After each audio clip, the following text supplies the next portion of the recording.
Oscar Bevis for the Stomping Ground, powered by Wow Hydrate and available on DAZN. Mr. Johnny Nelson in the house. What's happening, mate? You know what? We're in the Dorchester, Park Lane, London. Come on, I'm a proper tourist, aren't I? It's what a beautiful place, what a beautiful venue. Yeah, brilliant setting for today's press conference. Do you want to get your thoughts on something before we talk about today? I saw you very briefly at Misfits the other night.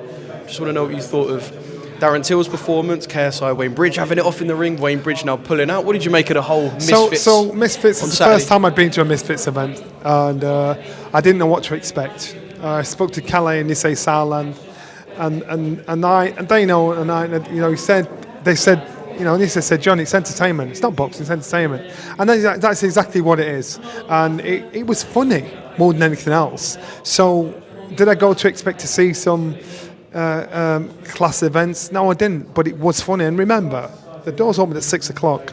It was busy from 6 o'clock. The doors closed after the last fight. It was busy until the last fight. It's a different crowd, it's a different appetite, it's a different mentality, but it was cool. It was all right. It was funny. I went to watch Ty Mitchell box because, you know, he's been out in the ring 13 years, so he's got his opportunity to get back in the mix again. I was gutted.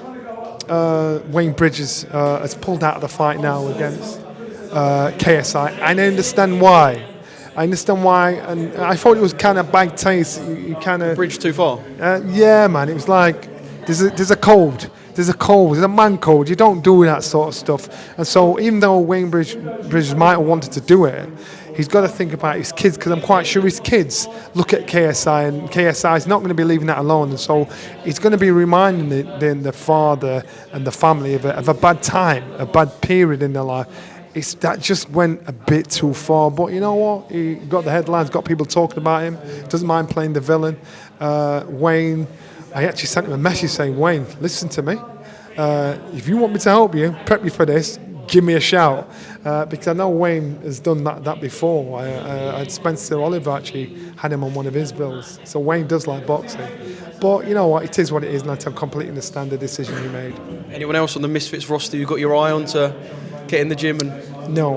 No, my daughter was there. My daughter was there actually, and so when KSI got in the ring first, and he said, "I need someone to fight. Who shall I fight?" I knew it was like a pantomime. My daughter saying, "Dad, get up there, get up!" I went, "India, shut up, Dad. I'm going to send him a text. Get up there." And so it was just funny, and it's just funny. It's generations, man. It's generations. Can I say I'm actually all in for Johnny Nelson versus KSI? I'd smash him. Come on, leave it alone. Today, like I said, brilliant setting for this fight. A kind of cliche passing of the torch is being used, but Joe Gallagher, Natasha Jonas, and their side are absolutely adamant that this doesn't just go down, that Lauren walks away with the belts and Tash hangs the gloves up. No, it doesn't. It doesn't at all. And as I said, you know, Tasha has all the experience, all the miles on the clock, or everything going for her apart from age. And no matter how good you are, no matter how smart you are, you've got to control the pace of a fight when you get to a certain age. And so that's what Natasha has to work on, because she has the boxing ability, she has the wisdom, she has the experience. So she's got to look to control that young lioness that's in front of her, because Natasha used to be Lauren. And that's what it is. This will be Lauren's 9th professional fight. To go in there against former Miss GB and look at what Natasha's done, you know, it's madness. Who's the pressure on? Well, Natasha said by the end of 2024 she won't be boxing, so I can imagine if she lost, she'd probably walk away. But Natasha wins. What does she do? She'll go on to try and box Katie Taylor. That's a way to go out. And we're in the twilight of her career, and she's collecting and ticking every box she's ever dreamt of doing as a fighter. So good on her. Do you think she feels disrespected listening Sorry? to what Lauren says? Do you think she feels disrespected, or does she actually look at it and go, No, that's what a fighter does, I slyly rate No, Lauren's, Natasha's too cool. You know, we did a gloves are off the other day, and Lauren was trying to, she'd have argued with her two spiders call it roll, and Natasha controlled it nah, I ain't biting. You know, say what I've got to say.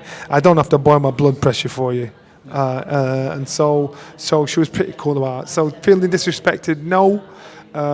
Probably from a business point of view, thinking there were better options for her. Yes, did she want to fight? I don't think so, because of the better options, but that's the only reason why.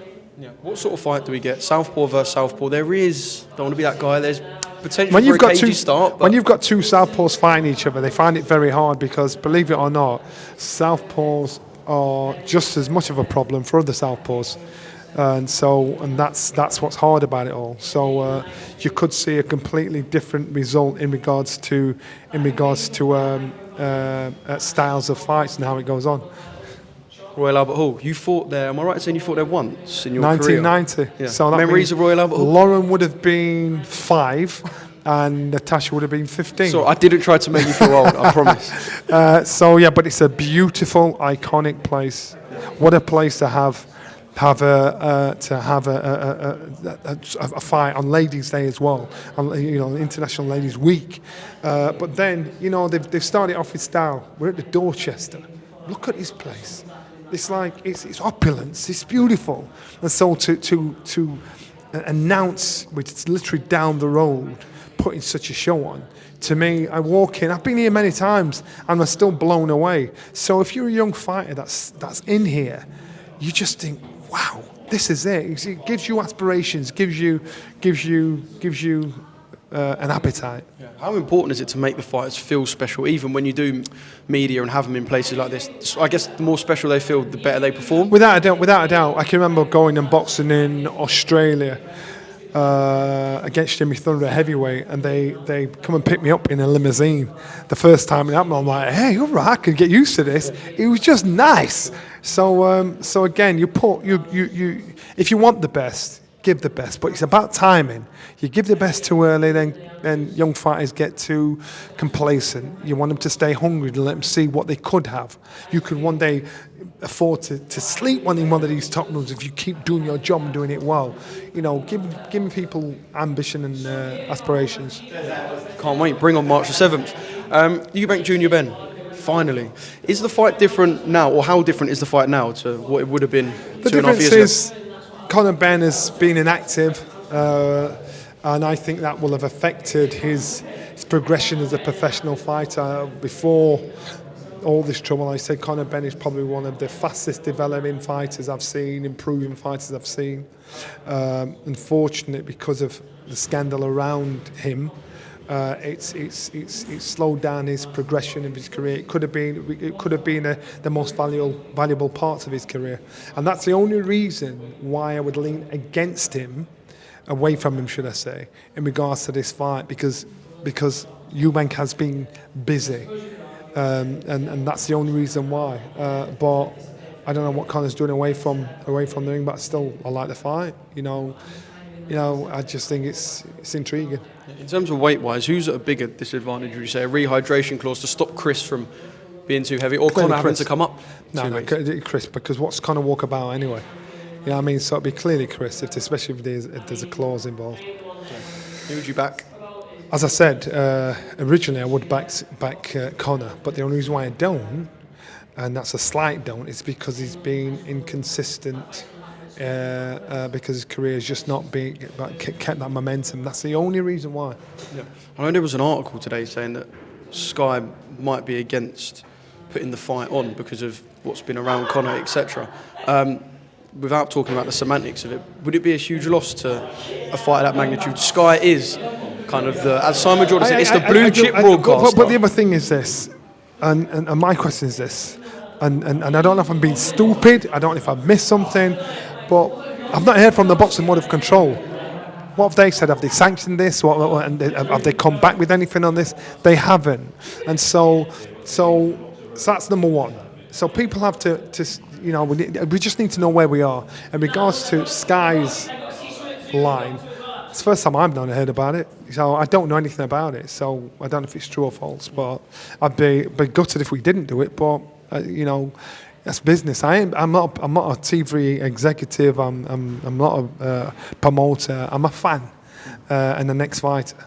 But when there's a British fight, or not even British fights, big fights involving non-Brits, like I know there's Brits on the card like a Bivol Beterbiev, when Sky don't broadcast the show, do you think the show itself loses out in the UK because of Sky's standing? Yeah, without a doubt. I think, listen, regardless of what you think, Sky's king of the castle. When they get behind a fight, they'll make sure the world sees it, and they do an amazing job. And it'd be a shame for the fighters and the promoters if Sky aren't involved. Yeah. Final one: Liam Cameron against Ben Whittaker, or Ben Whittaker against Liam Cameron. What are you kind of seeing from this? I know there's a bit of a back and forth with Frank Warren and Ben Shalom about how it should work, but I guess for Ben, he needs this fight to be on. He needs to put right what people are seeing. No, not really. Not really. Well, put it this way. David Haye got knocked out against Carl Thompson in his 10th professional fight. Look what David Haye went on to do afterwards. Become a unified cruiserweight champion, become a heavyweight champion. He didn't have a rematch with Carl Thompson. And so David Haye just put his hard hat on, ignored what people said and thought, you know what, that's what I'm doing. Now, regardless of if you and I agree with it, the fact is that's what he's done. So in regards to Ben Whittaker doing it again, if the business spoils the show, Ben Whittaker could say, I forget you. Doesn't mean my career won't go on. And trust me, Cameron, where's he going to get that kind of money?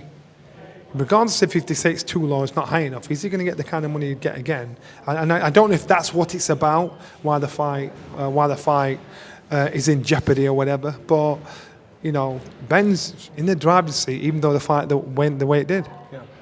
Even with what happened, do you think the eyes that are on Ben, be it, I know there'll be more scrutiny. There's a lot of people that want to see him fail, but could this actually work in his favour long term? Yeah, of course. There'll be more scrutiny on Ben. They'll be watching him, and people are trying to pick holes out of him. He doesn't mind being the pantomime villain.